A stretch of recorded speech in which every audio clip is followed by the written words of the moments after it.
Nagluluto tayo ng pansit na bihon. Painit na ako ng kawali. Ituhin muna natin tong bola-bola. Saka sausage. Hanguin muna natin. Isa natin yung bawang. Sunod natin yung sibuyas. Ayan yung manok.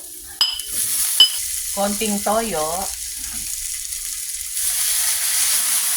Sunod na natin yung repolyo.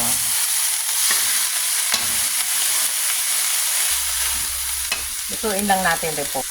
Lagyan natin ng konting paminta. Lagyan natin ng sabaw. Ito, pinakulo ko na yung tubig na to. Lagyan na natin yung bihon.